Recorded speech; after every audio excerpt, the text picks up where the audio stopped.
जय बोलो देवादिदेव खजराट श्री भगवान महावीर स्वामी की जय जय जय। अहिंसा परमो धर्म की जय जय जय। परम पूज्य आचार्य गुरुवर श्री विद्यासागर जी महाराज जय जय जय। बोले परम पूज्य मुनि श्री प्रमाण सागर जी महाराज की नमोस्तु गुरुवर नमोस्तु।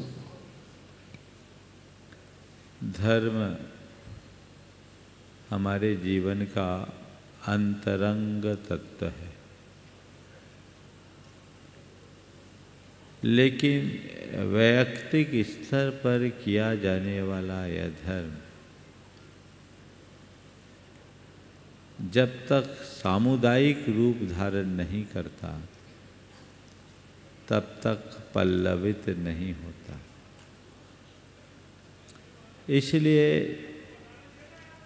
जिसका धर्म में अनुराग रहता है वह धर्मी में भी अनुराग रखता है। आचार्य समंतभद्र महाराज का ये कथन, न धर्मो धार्मिकैर बिना, बड़ा मौलिक और प्रासंगिक है। धर्मात्मा के बिना धर्म नहीं टिक सकता। इसलिए हर धर्मी अपने वैयक्तिक धर्माचार्य के साथ साथ अन्य धर्मियों का भी ख्याल रखता है। 16 कारण भावनाओं में आज अंतिम भावना हमें कुछ यही कह रही है, वह है प्रवचन वत्सलत्व। प्रवचन वात्सल्य, इस शब्द को पढ़कर मेरे मन में ये विचार उठा कि अन्यत्र साधर्मी वात्सल्य कहा और यहीं पहले प्रवचन भक्ति कहा और अब प्रवचन वत्सलत्व तो कहा जा रहा है। आखिर ये क्यों?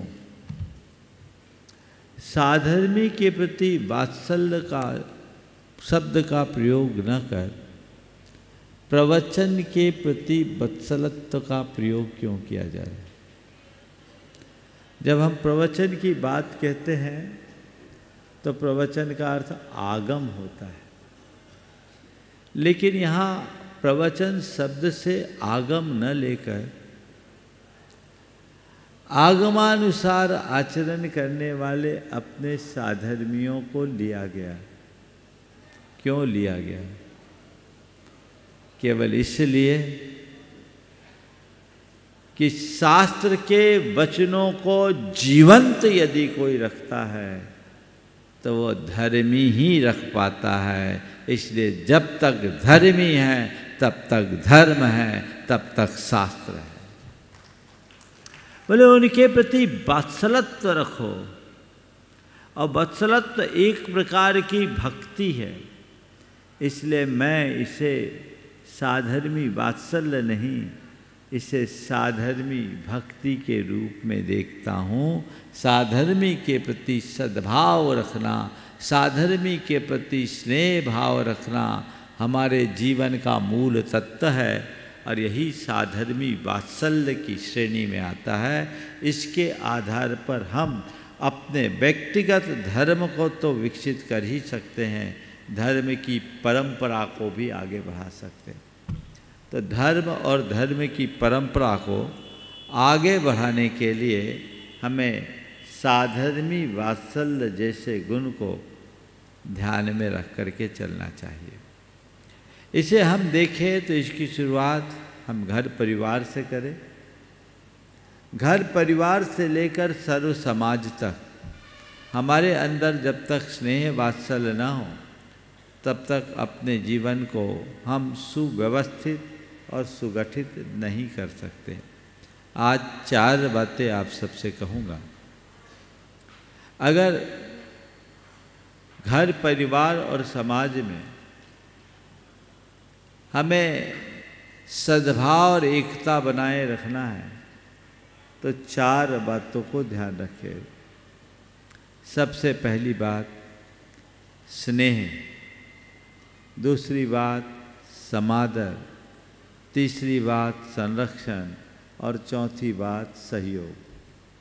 स्नेह, समादर, संरक्षण और सहयोग, ये 4 ऐसे स्तंभ हैं जो घर परिवार से लेकर संपूर्ण समाज को एक सूत्रता में बांध करके रखने की क्षमता रखते हैं। हम जिनके बीच रह रहे हैं उनमें यदि परस्पर में स्नेह और सद्भाव है तब तो कोई अर्थ है, अन्यथा सब व्यर्थ है। आजकल देखने में यह आता है कि लोग एक साथ रहते हैं लेकिन लोगों का एक दूसरे से कोई मतलब नहीं रहता। हम लोगों ने सुना है, जाघर प्रेम न संचरे ताघर जान मसान, जैसे खाल लुहार की सांस लेत बिन प्राण। ये बात कही गई है क्या? स्नेह के अभाव में संवाद नहीं होता और जहाँ संवादहीनता होती है वहाँ शमशानी वीरानगी तो छाई रहती है। ऐसे व्यक्ति चलते फिरते 100 की तरह है। दरअसल हमारे और 100 में अंतर क्या है? एक तरफ शिव है, एक तरफ 100 है। शिव और 100 में एक ही अंतर है, वह इकार का। एक इकार लगा दो तो शिव 100 शिव बन जाता है और इकार हटा देने पर शिव 100 बन जाता है। वो इकार है क्या? प्रेम का संचरण। आपस में प्रेम नहीं तो सब चीजें व्यर्थ है। आज के समय में सबसे ज़्यादा इस प्रेम का अभाव हुआ है और उसकी वजह है हमारी सोच की संकीर्णता और घटती हुई संवेदना। हमारी संवेदनाएं दिनों दिन क्षीण होते जा रही, सोच संकीर्ण हो रही, चित्त अनुदार हो रहा है और हमारी वृत्ति स्वार्थी बनती जा रही है। तो सोच की संकीर्णता, संवेदना की हीनता, चित्त की अनुदारता और बढ़ती हुई स्वार्थ वृत्ति ने हमें एकदम रसहीन बना दिया। सब कोई मतलब से मतलब रखने लगे। अब व्यक्तिनिष्ठ न होकर हमारी सोच वस्तुनिष्ठ बनते जा रही है। हम हर किसी से केवल मतलब से ही मतलब रखने लगे हैं। आजकल एक कल्चर डेवलप हुआ, यूज एंड थ्रो। कोई भी वस्तु यूज करो और फेंक दो। चीज़ों के साथ ऐसा हो तो कोई बात नहीं, लेकिन यही बात जब अपनों के साथ होने लगता है तो सब चीज़ें गड़बड़ हो जाती है। हमें उसे जगाना चाहिए। हमेशा एक बात ध्यान में रखना चाहिए कि हमारे संबंधों का आधार प्रेम और आत्मीयता है, लेकिन अब उसका स्थान आवश्यकता और उपयोगिता ने ले लिया। नतीजा हम सबके सामने है। मतलब पड़ने पर गधा को बाप बना लेते हैं और मतलब निकल जाने पर बाप को भी गधा की तरह डंडा मारकर ढकेल देते, बाहर निकाल देते। ये सोच की विकृति है। हमें ऐसे सोच से बाहर आने की ज़रूरत है। जब तक स्नेह वात्सल्य का भाव हमारे हृदय में प्रकट नहीं होता तब तक तो सम्यक दर्शन भी नहीं होता। तो हम गैरों की बात बाद में कहें, कम से कम घर के सदस्यों के मध्य आपसी स्नेह और सद्भाव तो होना ही चाहिए। आप देखिए, आप घर परिवार में ये स्थिति कितनी है। आज प्रायः इसका अभाव देखने को मिलता है। और जो घर में प्रेम से नहीं रह सकता वो साधर्मियों को क्या प्रेम देगा। और जिसके हृदय में प्रेम का अभाव है, सद्भाव का अभाव है, स्नेह का अभाव है, समझ लेना उसके हृदय में धर्म का भी अभाव है। अब सवाल है किसी के प्रति मेरे मन में प्रेम बढ़े तो कैसे बढ़े, प्रेम बनाए तो कैसे बनाए। उसका दूसरा चरण है समादर। एक दूसरे की रिस्पेक्ट करो, एक दूसरे को रिस्पेक्ट दो, सबका समान मूल्यांकन करो। घर परिवार में जितने सदस्य हैं सब में एक सी योग्यता नहीं होती। कोई बहुत सक्षम होता है, कोई थोड़ा कमज़ोर होता है, किसी के पास विशेष प्रतिभा होती है, किसी की प्रतिभा कम होती है, किसी में कुछ ज़्यादा योग्यता होती है, किसी की योग्यता कम होती है, किसी की क्षमता बड़ी होती है, किसी की क्षमताहीन होती है। लेकिन आदर सबका समान होना चाहिए, क्योंकि सब के सब परिवार के अंग हैं। ये समादर का भाव अंतरंग में होना चाहिए। किसी का अनादर नहीं, किसी का तिरस्कार नहीं। जहाँ आदर है वहाँ प्रेम होता है। आजकल क्या होता है, कमाओ बेटे को सब पूछते हैं और बाकी को कोई नहीं पूछता। इसी तरह समाज में भी जो व्यक्ति थोड़े सक्षम होते हैं, समर्थ होते हैं, लोग उनके आगे पीछे घूमते हैं। लेकिन जो थोड़ा कमतर होता है, कमज़ोर होता है, उसे कोई पहचानता भी नहीं। संत कहते व्यक्ति को उसके गुणों से आंको, और एक ही गुण है कि वो हमारा साधर्मी है। और घर परिवार में वो हमारे परिवार का अंग है, वो हमारे परिवार का हिस्सा है, वो हमारा ही अपना अंग है। जब तक शरीर का एक एक अंग समर्थ है, हमारा शरीर अपना काम करता है। एक अंग भी कमज़ोर तो शरीर को कमज़ोर बनाता है। ऐसे ही परिवार के हर व्यक्ति की जब तक प्रतिष्ठा है तब तक परिवार की प्रतिष्ठा है। तो परिवार की प्रतिष्ठा को बनाए रखने के लिए हमें परिवार के सदस्यों की प्रतिष्ठा बनाना पड़ेगी। और परिवार के सदस्यों की प्रतिष्ठा हम तभी बना पाएंगे जब हम उनकी प्रतिष्ठा को ध्यान में रखेंगे, उनका आदर देंगे।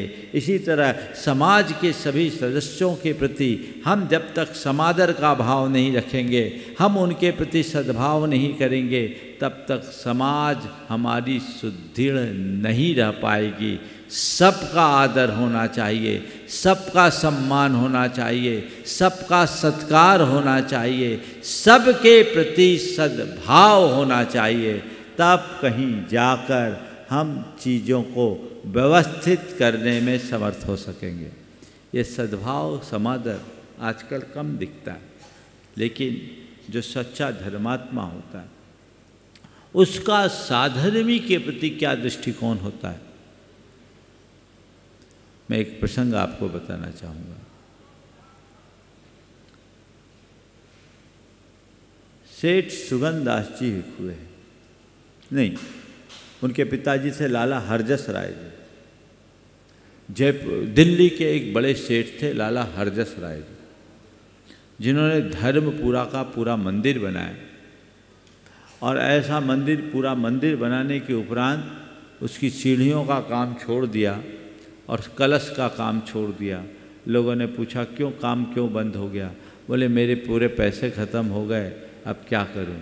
लोगों ने ढेर लगा दिया, बोले इतने रुपयों की ज़रूरत नहीं, मुझे जितने रुपए की ज़रूरत है उतने ही लूँगा, और एक से नहीं लूँगा, पूरे समाज से लूँगा।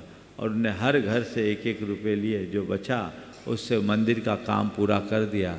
प्रतिष्ठा हुई, लोगों ने उनको कलश रखने के लिए कहा, बोला नहीं, मैं इसमें कलश नहीं रख सकता, क्योंकि ये मंदिर मेरा नहीं, पूरी समाज का मंदिर है, पूरी समाज का पैसा इसमें लगा, पूरी समाज का मंदिर है, पूरी समाज का पैसा लगा है, इसलिए समाज का ये मंदिर कहलाएगा और समाज ही इसका संचालन और प्रबंध करेगी। आज के बाद मेरे पीछे मेरा परिवार का इसमें कोई स्थान नहीं होगा। मैं उस हरजस राय जी की बात कह रहा हूँ, जो बड़े धर्मात्मा थे। उनके पुत्र सेठ सुगंधास जी भी बहुत धर्मात्मा थे, जिन्होंने हस्तिनापुर का मंदिर बनाया। राजाओं को कभी बताऊंगा उसका प्रश्न। तो उनको सेठ हरजस राय जी के यहाँ कोई खुशी का मौका आया, और खुशी के मौके पे उन्होंने पूरे नगर में मिठाइयाँ बाँटी, आप लोग क्या बोलते हैं, लावना बाटा, है ना, लावना ही बोलते हैं ना, लावना बाटा, मिठाई बांटी। जब उनके सेवकों ने मिठाइयाँ बांटी, लौटने पर सेठ साहब ने पूछा, सबको मिठाइयाँ दे दी? बोले हाँ, सब के यहाँ पहुँचा दी, कोई वंचित तो नहीं रहा? बोले कोई वंचित नहीं रहा, एक आदमी रह गया। रह गया? कौन रह गया? बोले एक आदमी चने बेचता है और चने बेचने वाला था, उसने मना कर, उसने वो रह गया। बोले क्यों रह गया? बोले उसने मना कर दिया। मना कर दिया? तुम लोग गए कि नहीं? बोले गए, लेकिन उसने मना कर दिया। बोले क्या कहा? उसने कहा सेठ साहब से हमारा आज तक का कोई व्यवहार नहीं, तो हम उन्हें क्या दें? हमने आज तक उनको कुछ दिया नहीं, तो हम उनसे ले कैसे सकते? हम नहीं लेंगे। सेठ साहब इतना सुनना था, उन्होंने कहा कोई बात नहीं, बग्घियाँ तैयार करो।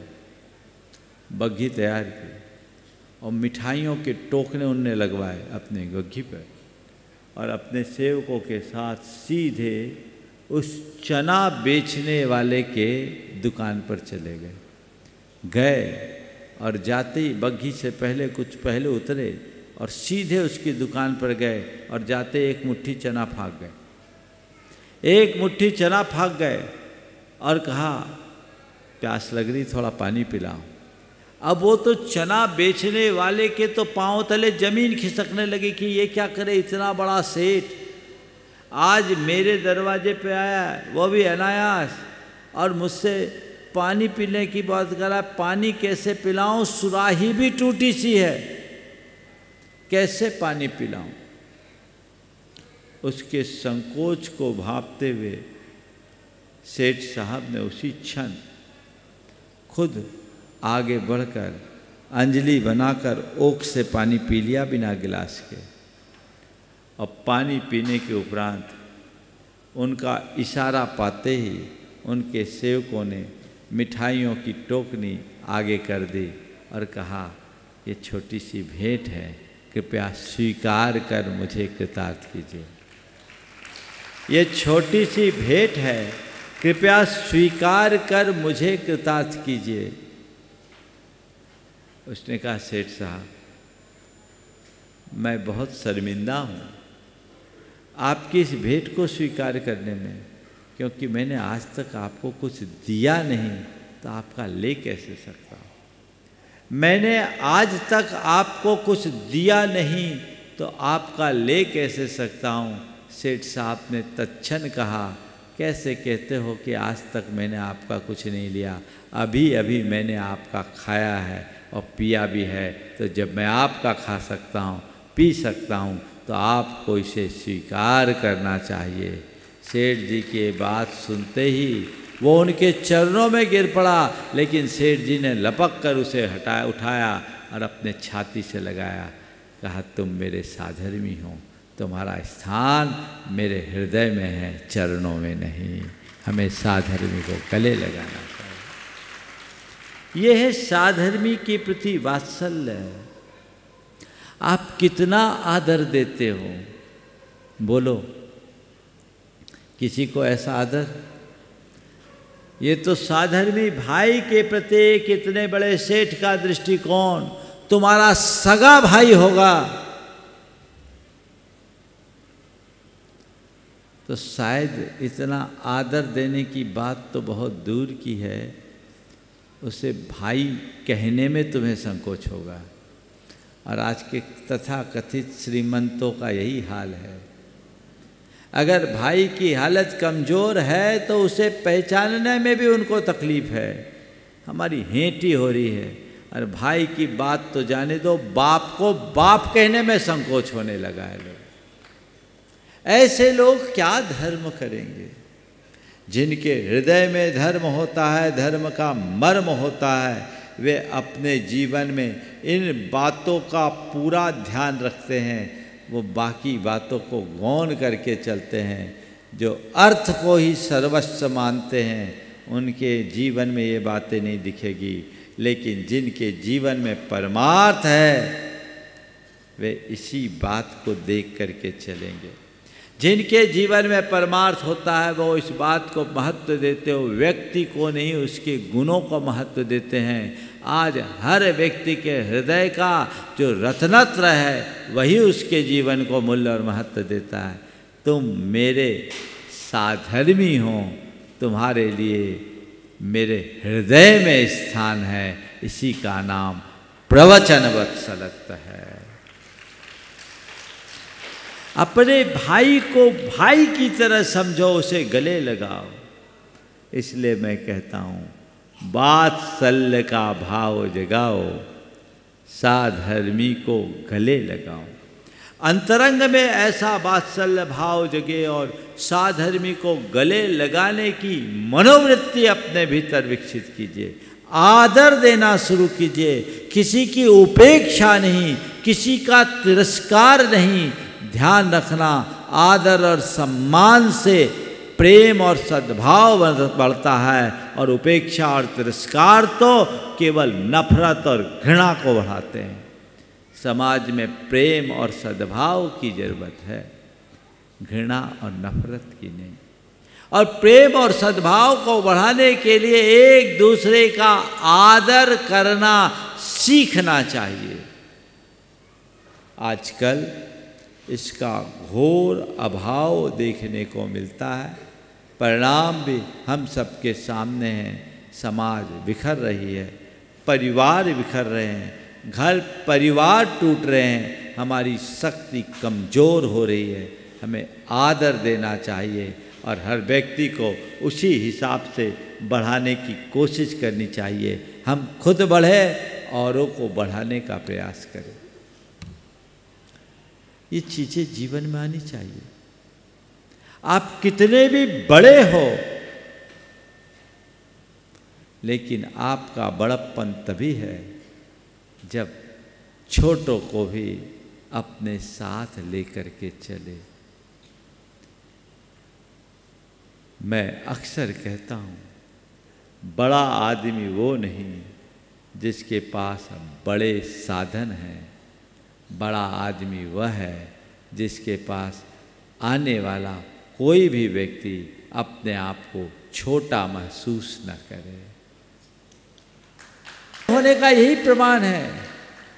तुम्हारे पास आने वाला व्यक्ति अपने आप को छोटा महसूस न करे तब तुम बड़े हो।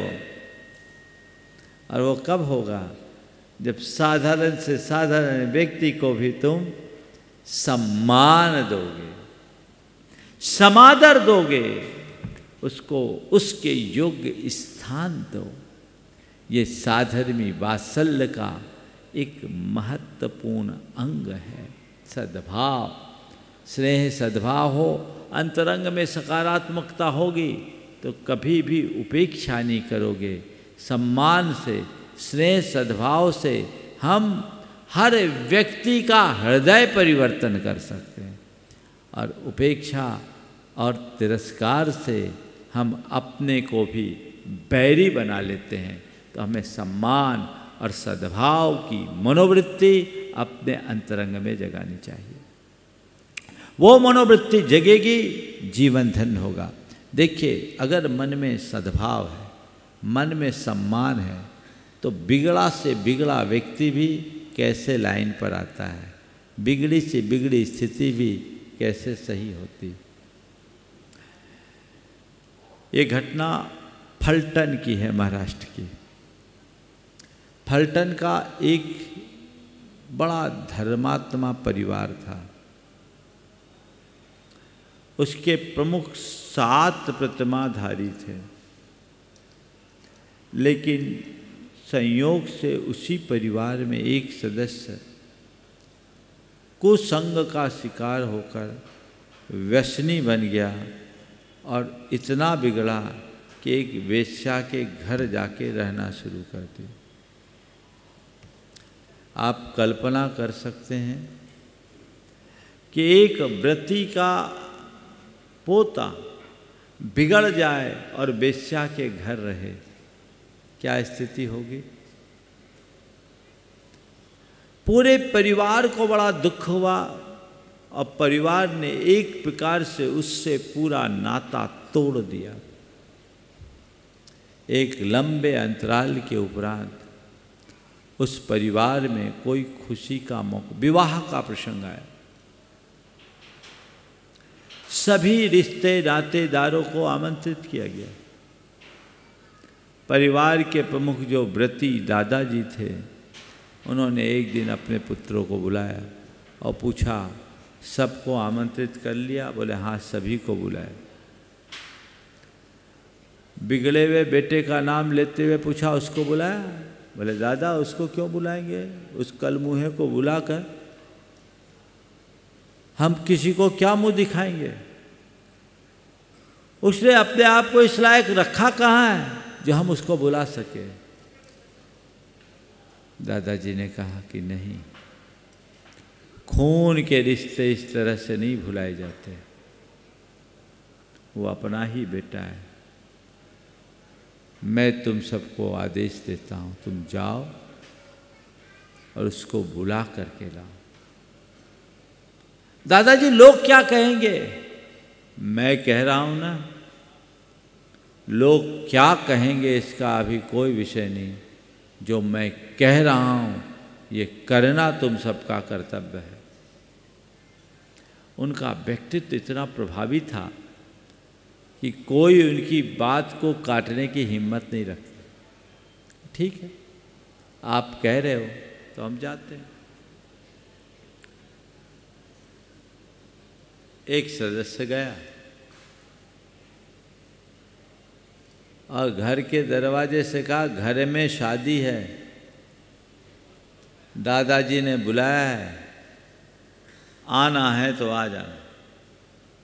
फॉर्मेलिटी थी। घर में शादी है, दादाजी ने बुलाया है, आना है तो आ जाना। तिरस्कार का उत्तर भी तिरस्कार में मिला। कह दिया, कह देना फुर्सत नहीं है। बात खत्म हो गई। एन विवाह के दिन सारे अतिथि आए, पर उस दादा की आंखें अपने उस बेटे को खोजते रहे। जब वह नहीं दिखा, अपने पुत्रों से पूछा, क्या बात है, बेटा नहीं आया? बोला, दादा वो किस मुंह से आएगा, आने लायक बचा कहाँ? तुम लोग गए थे? गए थे। क्या बोला था? कहा था दादाजी ने बुलाया, आना है तो आ जाना। क्या जवाब दिया था? कहा फुर्सत नहीं है, फुर्सत मिलेगी तो आएंगे। बोले ऐसे नहीं बुलाया जाता, ठहरो मैं चलता हूं। सब हक्का बक्का। एक ऐसे कल मुहे को बुलाने के लिए जाएंगे, एक व्रती व्यक्ति जिसका समाज पूरा आदर और सम्मान करती है, वो एक वेश्या के घर अपने बेटे को बुलाने जा रहे हैं। पर किसी की चली नहीं, वो सीधे उसके घर की ओर बढ़ चले। गए, तब तक भनक लग गई, पूरे शहर में हलचल। दूर से दादा को आता देख उसके मन में बड़ा उथल पुथल, क्योंकि हृदय में दादा के प्रति श्रद्धा तो थी। वो दरवाजे पर पहुंचे, उसके पहले वो नीचे उतरा, दंडवत होकर दादा के चरणों में गिर पड़ा। आंखों से आंसू की धार अविरल बहने लगी। अपने आंसुओं से दादा के चरणों को प्रक्षालित किया। उसके दादा ने उसे उठाया और कहा, बेटा घर चल, शादी। बेटा घर चल, शादी है। उससे कुछ कहते नहीं बना, करते नहीं बना, एक ऐसा चुंबकीय आकर्षण सा हुआ, मुग्ध होकर उनके पीछे चल बैठा, चल पड़ा। और उसने कहा, दादा मुझे माफ करना, दादा मुझे माफ करना, मैंने आपकी प्रतिष्ठा को मिट्टी में मिलाया, फिर भी आपके हृदय में मेरे लिए इतना बड़ा स्थान, मैं अभिभूत हूं। मेरा मन मुझे अंदर से धिक्कार रहा है। दादा आप मुझे अवसर दो, आज के बाद अब आपके नाम को कहीं से कलंकित नहीं होने दूंगा और आज से मैं अपनी सारी बुराइयों को छोड़ता हूँ। और वो आया तो फिर लौट कर नहीं गया, उनके घर में आया और आगे बढ़ा, अपने जीवन को उन्नत बनाया। यह है प्रेम की ताकत। किसी को बदलना है तो प्रेम से बदल सकते हो, घृणा से तो केवल घृणा बढ़ेगी। आदर दोगे तो आगे बढ़ोगे, सद्भाव रखोगे तो जीवन बदलेगा। घृणा करोगे, उपेक्षा करोगे, तिरस्कार करोगे तो सब उल्टा होगा। कदाचित किसी को राह पर लगाने के लिए एक कृत्रिम उपेक्षा प्रकट करना अलग बात है, लेकिन उसे अंदर से तिरस्कृत करना कतई अच्छी बात नहीं। ये परिवर्तन किया जा सकता है। ये कोई कल्पना नहीं है, सत्य घटना है। मैंने ये घटना आचार्य विद्यानंद जी की एक पुस्तक में पढ़ा था, बहुत पुरानी बात, लेकिन बड़ी प्रेरक है। एक दूसरी घटना मैं बताता हूँ जो मेरे संपर्क के एक व्यक्ति के जीवन में घटी। प्रेम कैसे परिवर्तन करता है। एक युवक जो अपने कारोबार को बढ़ाने के सिलसिले में मुंबई चला गया, मुंबई में व्यापार बहुत बढ़ाया, करोड़ों रुपया कमाया, लेकिन वो वहाँ एक बार गर्ल के चक्कर में फंस गया। बार गर्ल समझते ना, बार बाला के चक्कर में फंस गया, करोड़ों रुपया मिटा दिया, उसके नाम कई संपत्तियां खड़ी कर दी। उसकी धर्मपत्नी को ये पता लगा। धर्मपत्नी ने मुझसे कहा, महाराज मैं क्या करूं। स्वाभाविक तौर पर कोई स्त्री अपने आगे किसी दूसरी औरत को स्वीकार कैसे सकती है, और ऐसा होना भी नहीं चाहिए। जब मुझसे उसने कहा, मैंने कहा तुम क्या चाहती हो। बोले महाराज मेरे पति हैं, मैं उन्हें सुधारना चाहती हूँ, मैं उन्हें रास्ते पे लाना चाहती हूँ, क्योंकि अगर रास्ते पे ला सकती हूँ तो केवल मैं ही ला सकती, कोई और नहीं, आप मुझे रास्ता बताइए। मैंने कहा तुम्हारी सोच बहुत अच्छी है और मुझे प्रसन्नता है और भरोसा भी है कि ऐसी सोच से तुम उसे रास्ते पे ला सकती। मैंने कहा देखो, अगर वो भटका है तो राह पर लाना होगा, पर राह पर लाने के लिए तुम्हें प्रेम देना होगा, क्योंकि स्वाभाविक है ऐसी हरकतें सुन करके तुम उसकी उपेक्षा करोगे, तिरस्कार करोगे, और वो जहाँ जाएगा वहाँ उसको प्रेम मिलेगा।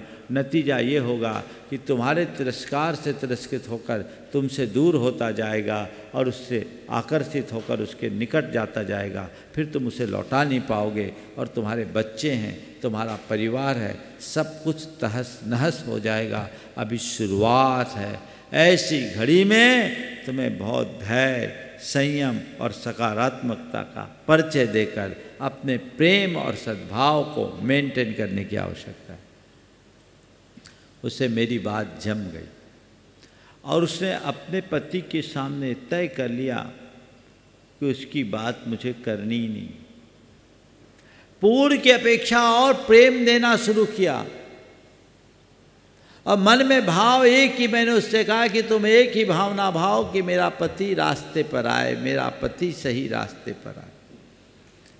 कुछ ऐसा चमत्कार हुआ कि एक दिन उसने खुद ने कह दिया, मैं क्या करूं, मैं फंस गया, मैं क्या करूं, मैं फंस गया हूं, मैं उससे निकलना चाहता हूं। तब उसने मन ही मन कहा, यही तो मैं चाहती थी। धीरे धीरे उसे समझाया और कहा चलो महाराज के पास चलते, रास्ता पूछते हैं। उसे लेकर मुझसे पूछा, मैंने उससे कहा सबसे पहला काम ये करो कि अपना स्थान परिवर्तित करो। बिजनेस का जमा जमाया बिजनेस था, बहुत बढ़िया कारोबार था, स्टॉक एक्सचेंज का काम था। उसने मुंबई से अपने आप को कोलकाता शिफ्ट किया, तुरंत फॉलो किया, क्योंकि वो अंदर से समझ रहा था कि मैं फंसा हूँ। और कई बार लोग गलतियाँ करते हैं, इस चीज़ का एहसास भी होता है कि हमने गलती कर दी, पर ऐसे चक्र व्यूहों में फंस जाते हैं कि निकलना मुश्किल होता है।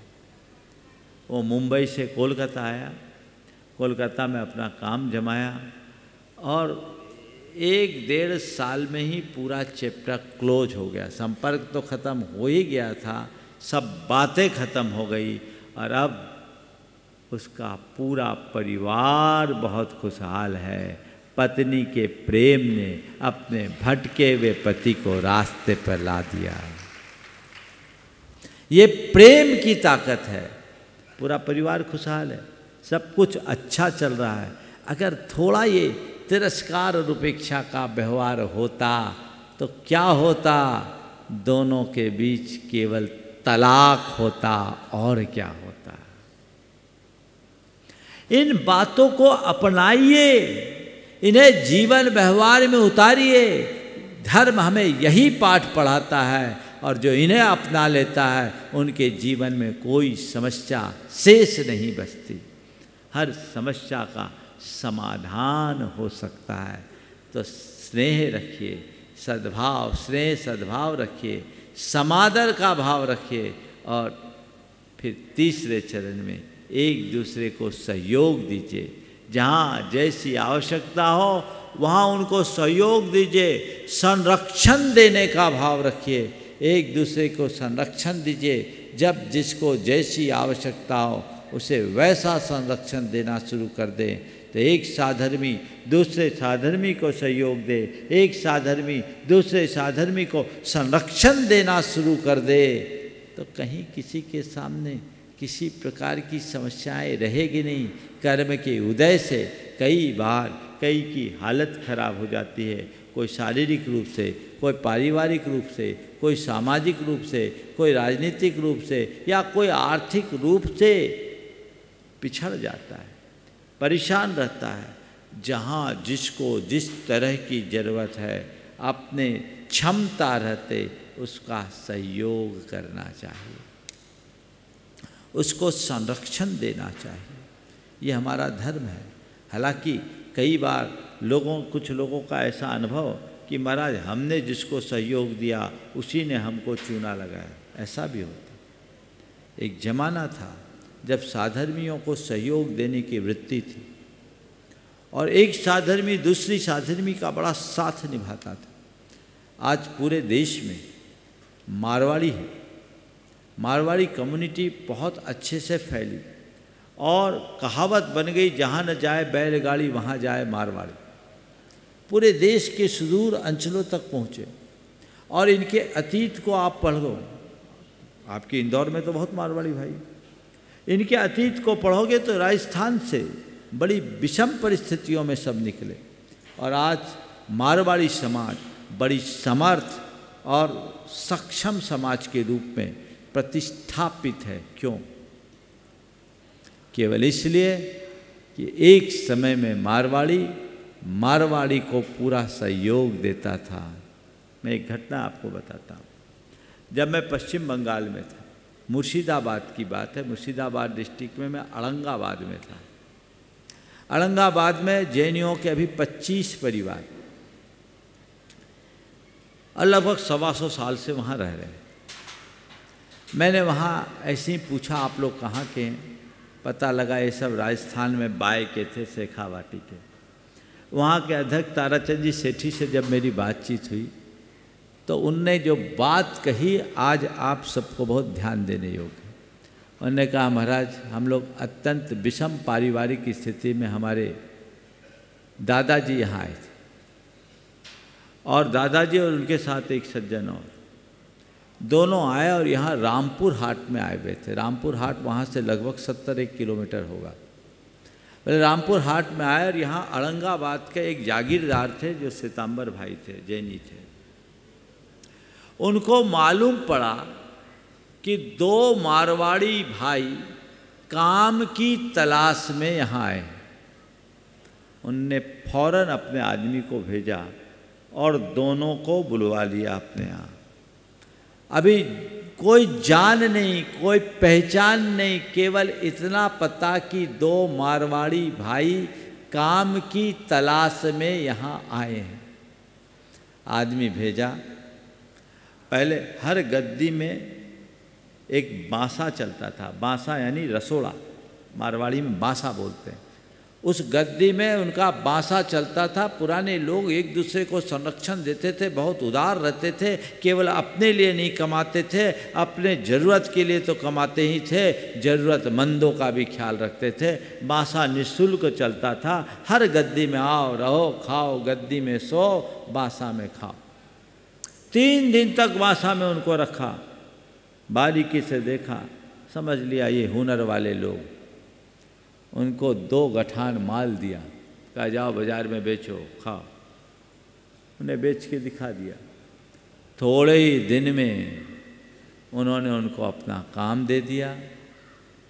काम देने के बाद उन्होंने बढ़ाया, परिवार को बुलाया, मंदिर के लिए जगह दी, मंदिर बनाया और आज 25 घर वहाँ बसे हैं और सब सुसंपन्न है, अति धनाढ्यों की श्रेणी में, सब के सब घर। ये कब?